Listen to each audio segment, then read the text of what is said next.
Okay. आता सर्वांनी काय करा, आपला ऑडिओ म्यूट करा. Okay. So let's come on the slide now. This is the slide you are seeing on your mobile, and the slide's name is parts of speech. म्हणजे संभाषणांचे भाग. हा फार बेसिक लेवलचा आहे, कारण नवीन बॅचसाठी हे ठेवलेलं आहे आपण.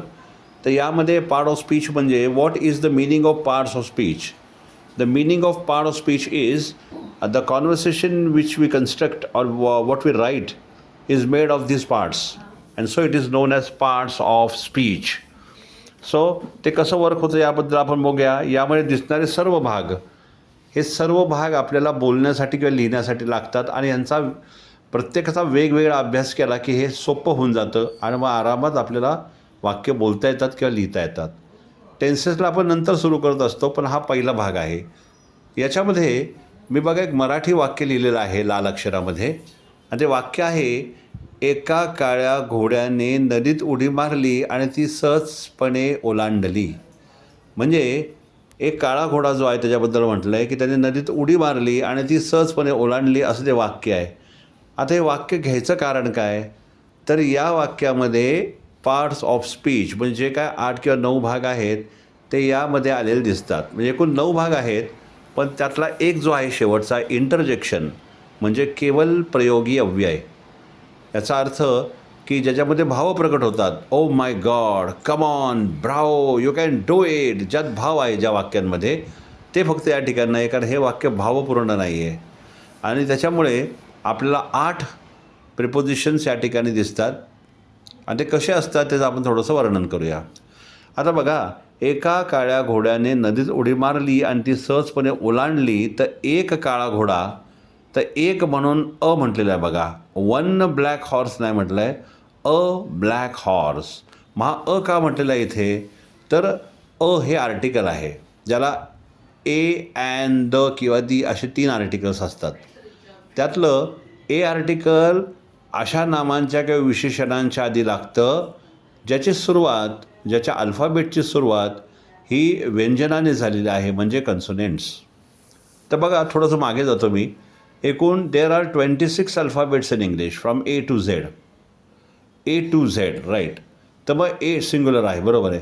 तर ए टू झेडमधले 5 जे आहेत अल्फाबेट्स त्यांना आपण वॉवेल्स म्हणतो, म्हणजे स्वर, ज्यातील ए, ई, आय, ओ, यू असे 5 आहेत. आणि 26 मधले 5 गेले की राहतात 21. सो दे आर कन्सोनेंट्स, आणि राहिलेले जे आहेत ते व्यंजने आहेत. मग नियम असा आहे की वॉवेल्सने सुरू होणाऱ्या नामाच्या आधी, वॉवेल्सने सुरू होणाऱ्या नामाच्या आधी आपण ॲन आर्टिकल वापरतो. म्हणजे ए, ई, आय, ओ, यूने सुरू होणाऱ्या नामांच्या आधी ॲन आर्टिकलचा वापर केला जातो. मग कुठलं, ए फॉर ॲपल म्हणजे an apple, E for eagle an eagle, I for ice cream an ice cream, O for orange an orange, and U for umbrella an umbrella. तर हे ढोबळपणे एक रँडमली नावं घेतलेली आहेत. मग जे जे काय नाऊन या ए, ई, आय, ओ, यूने सुरू होईल त्याच्या आधी ॲन आर्टिकल वापरतात. नामाच्या आधी नेहमी इंग्लिशमध्ये विशेषण येतं. आता इथे बघा, काळा घोडा. घोडा कसा आहे, तर घोड्याबद्दल सांगितलं आहे काळा घोडा. म्हणजे नामाबद्दलच्या विशेष माहितीला विशेषण म्हणजे ॲडजेक्टिव्ह असं म्हणतात. मग इथे ब्लॅक जे आहे ते ॲडजेक्टिव्ह आहे, आणि ॲडजेक्टिव्हचं स्पेलिंग बीने सुरू झालं आहे, म्हणजे व्यंजनातील कन्सोनेंटमधील आहे, म्हणून ए आर्टिकलचा वापर सुरुवातीला झालेला दिसतो. मग या ठिकाणी अ ब्लॅक हॉर्स असं म्हटलेलं आहे, अ ब्लॅक हॉर्स. मग आता इथून पुढे जर समजा हा ब्लॅक हॉर्स आहे याच्याबद्दल जर पुन्हा उल्लेख झाला, म्हणजे समजा ही गोष्ट पुढे कंटिन्यू केली आपण की एका काळ्या घोड्याने नदीत उडी मारली आणि ती सहज ओलांडली, आणि त्यानंतर अजून काही गोष्ट पुढे कंटिन्यू केली आणि पुन्हा काळ्या घोड्याचा उल्लेख झाला, तर मग पुढे अ ब्लॅक हॉर्स न म्हणता द ब्लॅक हॉर्स असं होईल, कारण ते नावं निश्चित झालं. आता अ ब्लॅक हॉर्स हा अ वापरला याची 3 कारणं आहेत. समजून घ्या, जरी आत्ता नाही कळालं तरी आर्टिकल्सचा अभ्यास आपण डिटेल करणार, त्यामध्ये तुम्हाला ए अँड दचा वापर समजणार आहे. मग या ठिकाणी अ ब्लॅक म्हणजे अचा वापर 3 अर्थाने झालेला आहे. एक तर ब्लॅकचं स्पेलिंग बीने सुरू झालं आहे, जे कन्सोनेंटमधलं आहे, आणि म्हणून ए आर्टिकलचा वापर झाला आहे. दुसरा नियम, नाम हे एकवचनी आहे, एकाच घोड्याबद्दल बोललं जातं आहे आणि म्हणून ए आर्टिकलचा वापर झाला आहे. म्हणजे ए किंवा ॲन आर्टिकल एकवचनी नामाच्याच आधी येतं. ब्लॅक हॉर्सेस असं झालं असतं तर ए आर्टिकल निघून गेला असता. म्हणजे दोन नियम काय, तर व्यंजनाने सुरू होणारं नाम किंवा विशेषण पहिलं, दुसरं ते एकवचनी, आणि तिसरं इनडेफिनेट म्हणजे अनिश्चित नामाबद्दल बोललं जातं आहे. म्हणजे जेव्हा ही गोष्ट सुरू झाली आणि हे वाक्य गोष्टीच्या सुरुवातीला आलं तेव्हा तो काळा घोडा अनिश्चित होता आपल्यासाठी, आपल्याला त्या घोड्याबद्दल काहीच माहीत नाही आहे आणि म्हणून गोष्टीच्या सुरुवातीला ए किंवा ॲनचा वापर नामाच्या आधी झालेला किंवा विशेषणाच्या आधी झालेला दिसतो. या तीन नियमामुळे अ ब्लॅक हॉर्स म्हणजे अचा वापर झालेला आहे.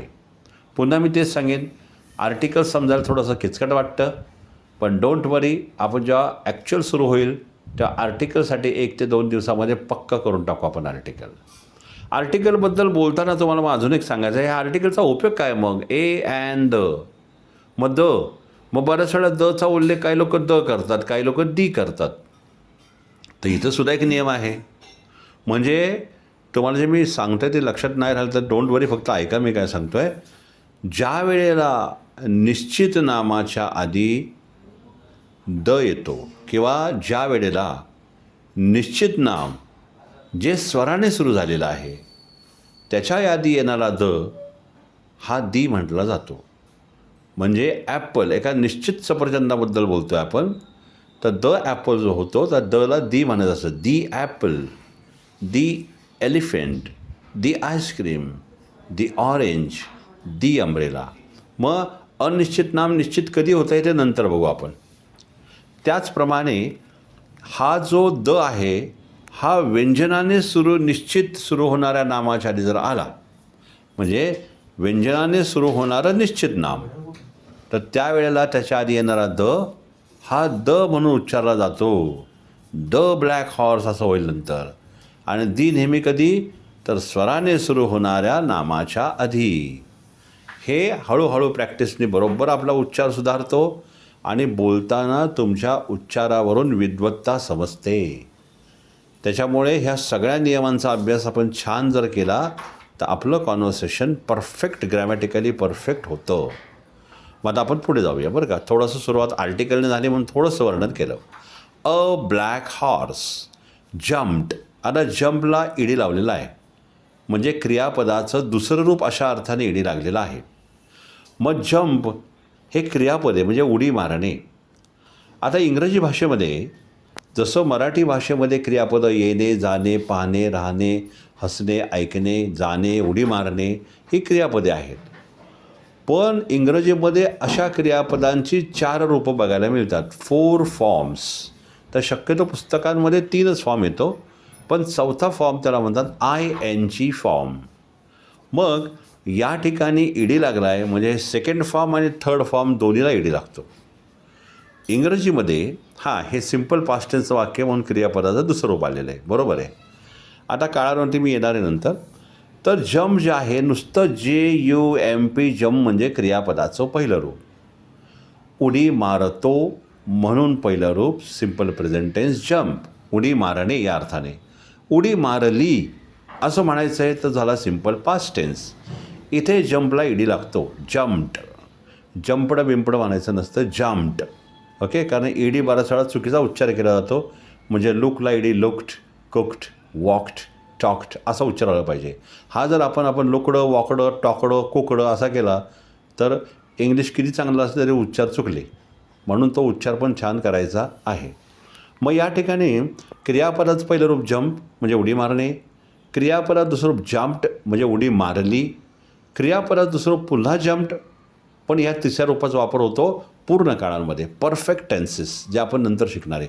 उडी मारली आहे, उडी मारली होती किंवा उडी मारली असेल अशा प्रकारची वाक्य आली तर क्रियापदाच्या तिसऱ्या रूपाचा वापर होतो. आणि शेवटचं चौथं आहे जम्पिंग, म्हणजे हे आपल्याला चालू काळांमध्ये बघायला मिळतात. मग उडी मारत आहे, उडी मारत होता किंवा उडी मारत असेल अशा प्रकारची वाक्य आली तर जम्पिंगचा वापर होतो. हे सुद्धा नाही कळलं, डोंट वरी, क्रियापदांचा सेपरेट अभ्यास होणार आहे आणि त्याच्यामध्ये आपल्याला हे सगळं डिटेल्समध्ये बघायला मिळणार आहे. तर इथे जम्प्ड म्हणजे क्रियापदाचं दुसरं रूप घेतलं आहे, कारण हे वाक्य साध्या भूतकाळातलं आहे. इथे 2 वाक्य आहेत बघा. एका काळ्या घोड्याने नदीत उडी मारली, इथपर्यंत एक वाक्य सिम्पल पास्ट टेन्स. आणि अँड नंतर दुसरं वाक्य आहे, ती सहजपणे ओलांडली, हे सुद्धा सिम्पल पास्ट टेन्स आहे. मग साध्या भूतकाळामध्ये नियम असा आहे, क्रियापदाच्या दुसऱ्या रूपाचा वापर होतो आणि म्हणून उडी मारलीला जंपला ईडी लावला आहे, दुसरा रूप या अर्थाने. मग पुढे वाक्य कसं आलं बघा. A black horse jumped into the river. Into म्हणजे च्या आत, नदीमध्ये, नदीत अशा अर्थाने इनटू. या इनटूला म्हणतात प्रिपोजिशन, म्हणजे मराठीत त्याला म्हणतात उभयान्वी अव्यय. असे 2530 क्रियापदे शब्दयोगी अव्यय आहेत. यांचा सेपरेट अभ्यास केला जातो आणि ते सेपरेट समजून घेतले जातात. जसे की behind, below, beyond, beside, in, inside, outside, into, हे असे प्रिपोजिशन वेगळे आपण त्याचा अभ्यास करणार आहोत आणि ते सेपरेट पार्ट होईल त्याचा. The river. द रिव्हर, रिव्हरच्या आधी द लागला आहे, आर्टिकलचा वापर झालेला आहे. कारण नियम असा सांगतो, म्हणजे अनेक नियमांमधला एक नियम की नद्यांच्या, समुद्राच्या, बेटांच्या, पर्वतरांगांच्या नावाआधी द आर्टिकलचा वापर होतो, म्हणून द रिव्हर असं म्हटलेलं आहे. मग वाक्य झालं, पहिलं वाक्य, a black horse jumped into the river. एका काळ्या घोड्याने नदीत उडी मारली. त्यानंतर अँड, आणि म्हणून अँड. तर हा जो अँड आहे ना, हा अँडला म्हणतात कंजक्शन, म्हणजे उभयान्वी अव्यय. प्रिपोजिशनला म्हणतात शब्दयोगी अव्यय आणि कंजक्शनला म्हणतात उभयान्वी अव्यय. हे उभयान्वी अव्यय पण असेच प्रिपोजिशनसारखे 20, 25, 30 आहेत. म्हणजे याच्यामध्ये and, also, but, but also, either or, neither or, whether or असे आहेत. तर त्यांनासुद्धा वेगळं शिकलं जातं. म्हणजे प्रिपोजिशन, कंजक्शन इंटरकनेक्टेड आहेत आणि ते वेगळे शिकल्यानंतर आपल्याला त्याचा इत्थंभूत माहिती कळते, कशाचा वापर कधी करायचा. म्हणजे थोडक्यात प्रिपोजिशनचा वापर कधी करतात, तर 2 शब्द किंवा 2 वाक्य यांच्यातील संबंध दाखवताना ज्याचा वापर होतो त्याला प्रिपोजिशन असं म्हणतात. आणि कंजक्शन 2 शब्द किंवा 2 वाक्यांना जोडणारा जो शब्द आहे त्याला कंजक्शन असं म्हणतात. मग अँड बघा जोडणारा आहे. एका काळ्या घोड्याने नदीत उडी मारली आणि ती सहज पार केली, म्हणजे अँडने ह्या 2 वाक्यांना जोडलेलं आहे, म्हणून अँडला या ठिकाणी म्हणतात, काय म्हणतात, कंजक्शन. 1 मिनिट थोडंसं मी म्यूट करतो कारण एक झालो आहे. हां, बरं. आता हे जरा पहिलं वाक्य अँडपर्यंत आपण आलो. आता इथे ती म्हटलेलं बघा, आणि ती.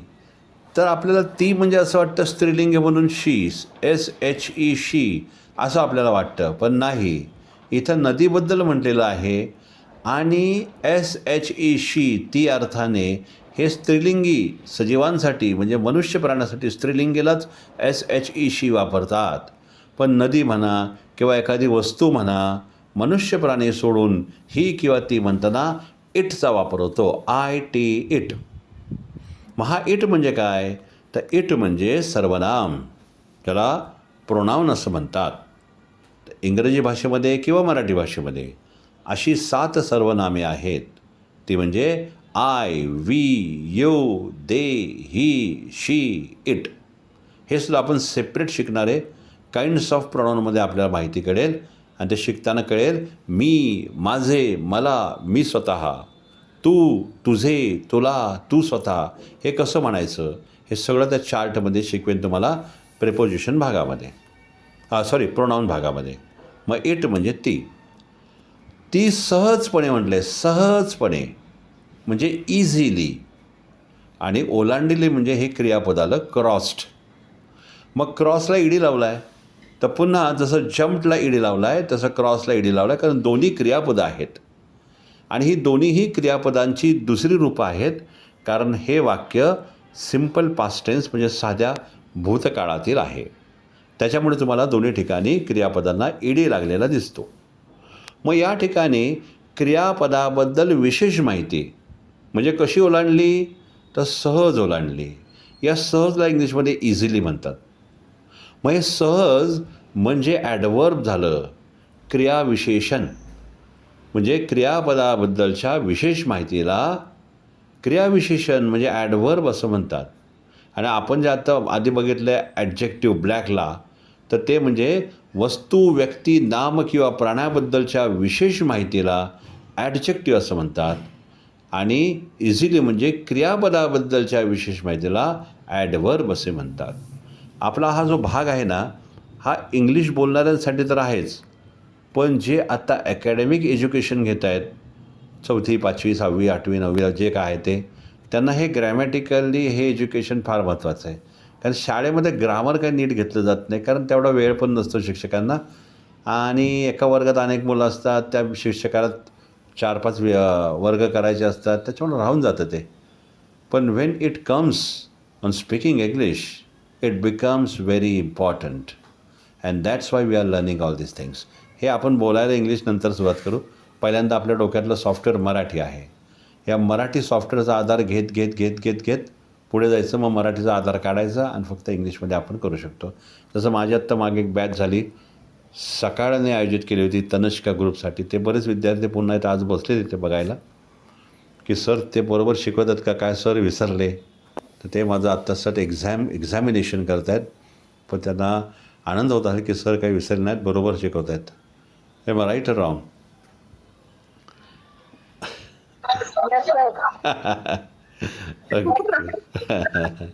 ओके. तर मग आता आपण इथं कसं आलं बघा, हे पूर्ण वाक्य कसं झालं बघा. A black horse jumped into the river and crossed it easily. एका काळ्या घोड्याने नदीत उडी मारली आणि ती सहज ओलांडली.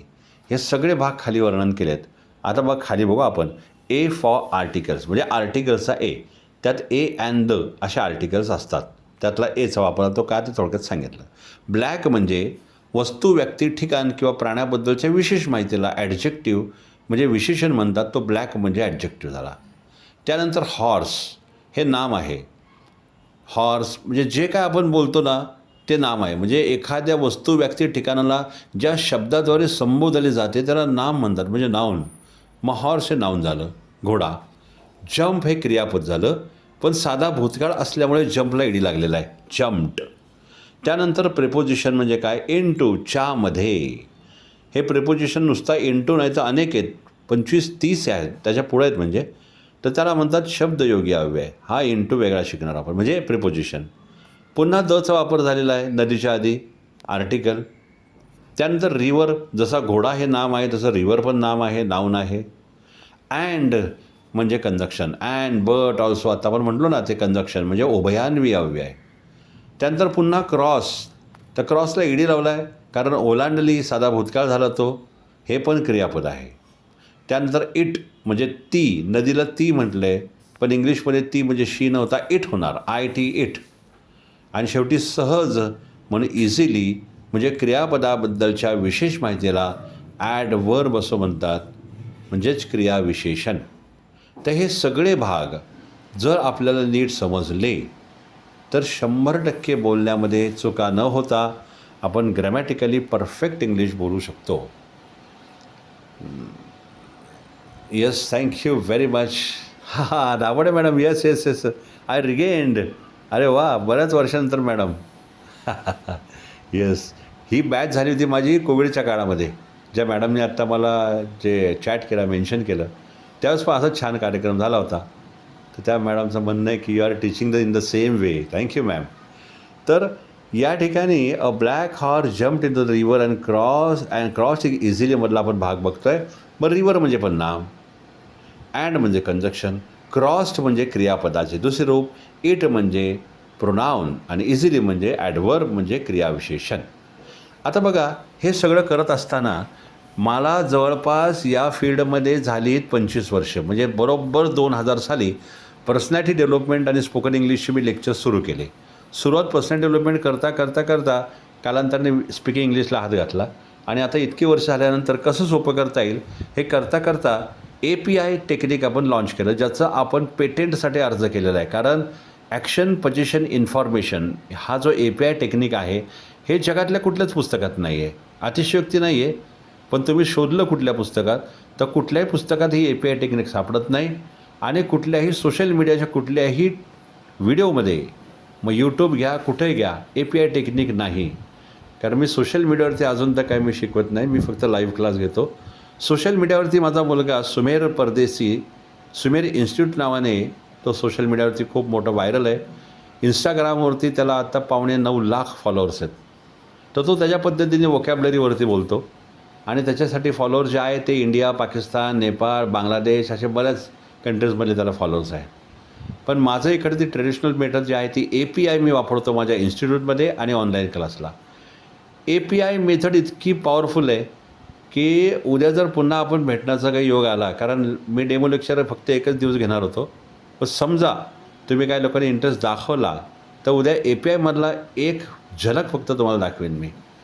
आपल्या आत्ता बसलेल्या माझ्या बऱ्याच विद्यार्थ्यांनी ती बघितली आहे, तर ती नवीन लोकांना दाखवू शकेन मी. If you are interested, okay, if you all insist then definitely I will meet you tomorrow for API technique. तर अशी API टेक्निकसाठी पेटेंटला अर्ज केला आहे की ही आपली शोधलेली टेक्निक आहे आणि मग त्या पेटेंट पास झालं तर ती आपली असणार आहे, वापरणाऱ्यांना आपल्याला पे करावं लागेल. पण हे का सांगायचं आहे, कारण इतक्या वर्षात शिकून कसं शिकवायचं हे कळलं. तसं तुम्हाला शिकून प्रॅक्टिस की कसं बोलायचं हे कळणार आहे. Because practice makes a man perfect. इंग्रजी भाषा वेगळं काहीच नाही आहे, फक्त प्रॅक्टिस हा भाग जो आहे हा शिकल्यानंतर प्रॅक्टिस करणं अत्यंत गरजेचं आहे. जर प्रॅक्टिस नाही झाली तर तुम्ही शिकलेले नंतर काही उपयोगाला नाही, परत तुम्ही रिसेट लेवलला येणार. म्हणून प्रॅक्टिस वारंवार करता यायचे. Yes, thank you. मग सांगायचं काय तुम्हाला मला, तर हा आपण आज जो भाग घेतला आहे हा पार्ट्स ऑफ स्पीचवाला भाग आहे. या भागातून कळलं की आपल्याला काय काय शिकावं लागेल. तर 8 ते 9 प्रकार आपल्याला शिकावे लागतील. हे 8 ते 9 प्रकार व्यवस्थित समजले की मग आपल्याला पुढे जाऊन त्याच्यावरती कन्स्ट्रक्शन ऑफ सेंटेन्सेस करावे लागतील. हे कन्स्ट्रक्शन ऑफ सेंटेन्सेस म्हणजे काय असतं, तर कन्स्ट्रक्शन ऑफ सेंटेन्सेस म्हणजे वाक्यनिर्मिती कशी करायची इंग्लिशमध्ये. याला ग्रामरमध्ये अडकण्याची काही गरज नाही आहे. ग्रामरमध्ये न अडकतासुद्धा आपण ही वाक्यनिर्मिती करू शकतो. त्याची झलक तुम्हाला उद्याच्या API टेक्निकमध्ये कळेल. पण इट इज नॉट डेफिनेट, कारण आज झाल्यानंतर ॲक्च्युली क्लास उद्या पण सुरू होईल का नाही हे ॲडमिशन्सवरती डिपेंड आहे. If you all people want to be get admitted in this class and definitely let me know. आणि मग नंतर आपण पुढचा प्रवास करणार आहोत. पण या ठिकाणी तुम्हाला आज मी पार्ट्स ऑफ स्पीचबद्दल माहिती दिलेली आहे. आता या पार्ट्स ऑफ स्पीचला जे काही दिसतं आहे आपल्याला हे सगळं सेपरेट शिकायचं आपल्याला. तर थोडंसं आर्टिकलबद्दल मी आत्ता बोलतो, जरा एक उदाहरण देतो आणि मग आपण थोडंसं थांबूया. आज काय फुल लेक्चर नाही, आज थोडंसं फक्त एक झलक दाखवायची तुम्हाला हे काय शिकवलं जाईल. आता आर्टिकलबद्दल बोलताना बघा, मी समजा स्वारगेट चौकामध्ये उभा आहे बघा, आणि तुमच्यातला कोणतरी विद्यार्थी मला भेटला आणि तिथे रात्रीचे 12 वाजून गेलेले आहेत. आता तुमच्या कोणीतरी मला पाहिलं आणि विचारलं, sir good evening, why are you here at so late at this time, why are you here, यावेळी तुम्ही इथे का सर, काय ॲक्च्युली. तर मला त्यांना सांगायचं आहे की मला कात्रजला जायचं आहे. I want to go Katraj and I am waiting for a rickshaw. तर रिक्षाचं स्पेलिंग आरने सुरू होतं म्हणून मी रिक्षा असं म्हटलो. आता याला 2 पर्याय आहेत. एक तर मी असं म्हटलं पाहिजे I am waiting for a rickshaw किंवा I am waiting for the rickshaw. अशापैकी मी एक काहीतरी वाक्य बोलायला पाहिजे. आता मला थोडंसं ग्रामर नीट काही येत नाही आहे आणि मला ढोबळपणे फक्त हे आर्टिकल माहिती आहेत, म्हणून मी काय म्हटलं त्या व्यक्तीला किंवा तुम्हाला, तुमच्यापैकी कोणाला तरी, की I am waiting for the rickshaw. मी काय म्हटलो, I am waiting for the rickshaw. आता तुमच्यापैकी जो कोण मला भेटला आहे त्याला ग्रामर चांगलं येतं आहे, तर त्याला निरोप काय गेला की सर म्हटले द रिक्षा, याचा अर्थ सरांची ठरलेली निश्चित रिक्षा. म्हणजे एक तर त्यांनी कुठली तरी ओला उबेर कुठली तरी बोलवली असेल किंवा त्यांचं कोणतरी न्यायला येणार असेल आणि तुम्ही पण कात्रजच्याच दिशेने निघाला होता. पण मी जेव्हा म्हटलं I am waiting for the rickshaw, त्यात तुम्ही म्हटले okay sir, have a nice time, see you again, bye, आणि तुम्ही निघून गेला. कारण तुम्हाला निरोप मिळाला की कुठली तरी निश्चित रिक्षा मला न्यायला येणार आहे. मग तुम्ही मला ऑफर दिलीच नाही की सर मी तुम्हाला ड्रॉप करू का वगैरे वगैरे वगैरे. पण या ठिकाणी माझी खरं रिक्षा ठरलेली नव्हती. मी रँडमली असंच आलो, चौकात उभा राहिलो आणि रिक्षा येते का बघतोय आणि अशा वेळी तुम्ही मला भेटला. अशा प्रसंगी खरं तर मी म्हणायला पाहिजे होतं की I am waiting for a rickshaw, कारण निश्चित ठरलेलं नाही, मला माहीत नाही येईल का नाही. मग तुम्हाला कळलं असतं की हां, सरांची निश्चित रिक्षा ठरलेली नाही आहे, ते वाट पाहतात कुठल्या तरी रिक्षाची आणि एवढ्या रात्री रिक्षा मिळणं थोडंसं अवघड आहे.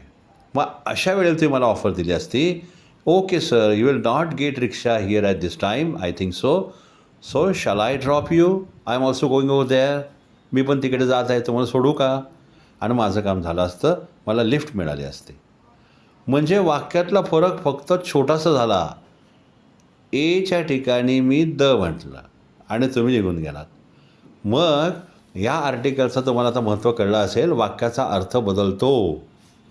आणि म्हणून पूर्वी जे शिक्षक होते ना, ते कडक चेक करायचे. आर्टिकल जर समजा चुकलं तर अख्खं आन्सर चुकीचं असायचं. आणि म्हणून पूर्वी लोकांना मार्क पडताना 60%, 70च्या आतच लोकं असायची, पण कॅलिबर जबरदस्त होतं. आता 99% पडतात. 99% पडून पण ती क्वालिटी नाही आहे आता, कारण सर्वांना पास करायचाच कार्यक्रम चालू असल्यामुळे क्वालिटीच नाही आहे, क्वांटिटी बाहेर पडते. म्हणून क्वालिटी निर्माण करायला पाहिजे. आणि कम्युनिकेशन स्किलमध्ये जर प्रावीण्य मिळालं तर जगातलं 100% सर्वात मोठं स्किल म्हणजे कम्युनिकेशन स्किल. आणि त्याच्यामध्ये जर इंग्लिशमध्ये असेल तर मग दुधात साखर. त्याच्यामुळे ह्या सगळ्या बारीक गोष्टी लक्षात आल्या पाहिजेत. आणि तुम्हाला आता सांगितलं मी की मोठा ट्रक घेतला 40-50 लाखाचा आणि त्या ट्रकला खाली नटच नाही आहेत टायरला, आपल्या चाकाला, तर त्या ट्रकचा कधी ॲक्सिडेंट होऊ शकतो. तसं आहे, ए अँड द दिसायला छोटे आहेत, पण त्या ट्रकचं ते नट आहेत ते. अशा अर्थाने मी तुम्हाला आता जे उदाहरण दिलं ते इतका अर्थ बदलतो बघा. अजून एखादं उदाहरण, तुमच्या घरातला कोणतरी व्यक्ती बँकेत गेलेला आहे आणि तुम्हाला त्याला भेटायचं आहे इमर्जन्सीमध्ये, तुम्ही त्याला विचारता व्हेअर आर यू, आणि ती व्यक्ती म्हणते I am in the bank. आणि ज्या ती व्यक्ती म्हणली I am in the bank, तर तुम्हाला कळलं तीच बँक निश्चित जी तो नेहमी जातो, जिथे त्याचं अकाउंट आहे, आणि तुम्ही तिथं गेलात. तिथं गेल्यानंतर ती व्यक्ती नाही आहे, ते परत फोन करतो, अरे I am in the bank, where are you. मग तर oh no, not in that bank, I am in so and so bank. मग वास्तविक पाहता ते सुरुवातीलाच म्हणायला होतं I am in a bank, आणि मग तुम्ही प्रश्न करता विच बँक, मग ते नाव सांगितलं असतं. म्हणजे इतका बारीक फरक आहे बघा. आणि आर्टिकलचं मागे सांगितलं मी, दचा उच्चार द किंवा दी दोन्हीपैकी प्रॉपर जर झाला तर 100% तुमच्या बोलण्यामधलं स्किल लक्षात येतं. समोरची व्यक्ती जी आहे ना, ही तुमच्या बोलण्याकडे लक्ष देते. आणि मग तुमचं, आणि बोलणं कसं पाहिजे, स्मार्ट अँड कॉम्पॅक्ट फॉर्ममध्ये, खूप जास्त बडबड न करता प्रॉपर ग्रॅमॅटिकल आणि छानपैकी कॉम्पॅक्ट फॉर्ममध्ये असेल तर लोकांना आवडतं ते बोलणं आणि लोक ॲक्सेप्ट करतात, पोचतं, आपला विचार व्यक्तीपर्यंत पोचतो. म्हणून इंग्लिश शिकताना छानपैकी ग्रामरमध्ये न अडकता कसं करायचं हे API मेथड दाखवते आपल्याला. तर त्याबद्दल आपण बोलूया नंतर, कारण वर्कशॉप सुरू आता पहिले APIच मेथड घेतो मी आणि त्या जोडीला हे साईड बाय साईड घेत असतो. Okay, so I think it's enough for today. आता बॅचला बरेच जुने विद्यार्थी अटेंड करत आहेत. आता आज तुम्हाला चान्स आहे बघा, ननावरे मॅडम आहेत का? हां, त्यामध्ये प्रियंका बिचुकले मॅडम पण माझ्या बॅचला होत्या, मला वाटतं त्या 2-3 वर्षापूर्वी होत्या. स्मिता चव्हाण मॅडम, अरे वा, जुने बरेच आहेत. आता मी या ठिकाणी हा डेमो लेक्चर थांबवतो आहे. तुम्हाला कुणाला या नवीन बसलेल्या लोकांसाठी काय सांगायचं असेल तर तुम्ही बोलू शकता. Do you want to say anything about our workshop, any one of you? जे परवा बोलले नाहीत क्लास वर्कशॉपच्या शेवटच्या दिवशी. Nanaware madam, do you want to say anything? Okay, fine. मग आता अजून कोण आहे? अश्विनी म्हेत्रे मॅडम आहेत. Aruna Dawade madam, after long time. काय बोलताय का? हां यस मॅम बोला हॅलो. बोला बोला. हा नमस्कार सर. नमस्ते. नमस्ते. अरे हॅलो. हां हां येतोय हा आवाज. नमस्कार म्हटलं तर खूप वर्षांनी परत ऐकण्याचा योग आला तुमचा आवाज. Thank you thank you. आता काय परत वर्कशॉप करता यांचा. हां आता परत सुरू करतोय, नवीन बॅच सुरू करतोय. म्हणूनच मी माझ्याकडे ते लोकमतचं केलं मी आहे ना. मला ते कळलं, मी म्हटलं चला सरांचं उदाहरण आणि आवाज बघूनच बरं वाटलं मला परत. Thank you thank you. तर आता खरंच ना, आता जे कोणी शिकतील त्यांना खूप आनंद होईल. तुमची ती उदाहरणं आणि तुमची शिकवण्याची पद्धत खूप छान. थँक्यू. तर आता जस्ट मॅडम शुक्रवारी एक बॅच संपली आता लेटेस्ट 2-3 दिवसापूर्वी. तर ती सकाळने आयोजित केली होती, सकाळ पेपरने तनिष्का ग्रुपसाठी. तर त्यातले काही विद्यार्थी आहेत या ठिकाणी आणि नवीन काही बसलेले आहेत. तर असं आहे. सो आता उद्या पुन्हा या वेळेला बोलू का सर? हां बोला बोला. बोलू का म्हटलं? बोला ना बोला. नमस्कार सर. नमस्ते. काही नाही म्हटलं, आपल्या बॅचचेच आहे ना मी. हो खूपच छान घेतलेलं आहे सरांनी. आमच्याकडूनच थोडस कमी पडलेलं आहे. पण छान. खूप मस्त समजतंय सरांचं. खूप सोप्या पद्धतीने खूपच छान सांगितलेलं आहे सर तुम्ही. येस. आम्ही नक्की प्रयत्न करू. मी आज तुमची लिंक पाहिली, ते मेसेज पाहिला आणि खूप उशिरा जॉईन केलं. पण नाही आता सुरू होणारच आहे. पण छान. Thank you very much. आता कुणाला जर पर्सनली काही प्रश्न असेल तर तुम्ही मला व्हॉट्सअप करा किंवा यू कॅन कॉल मी. फोनही करू शकता किंवा मला व्हॉट्सअप करू शकता. उद्या पुन्हा 8:30 वाजता आपण भेटणार आहे. जर ठरलं तर मी तुम्हाला कळवतो ग्रुपवर सरांना. Yes. Thank you all of you for attending this session. Have a nice time. See you. Yes yes yes yes. Welcome. या welcome. Bye bye all of you.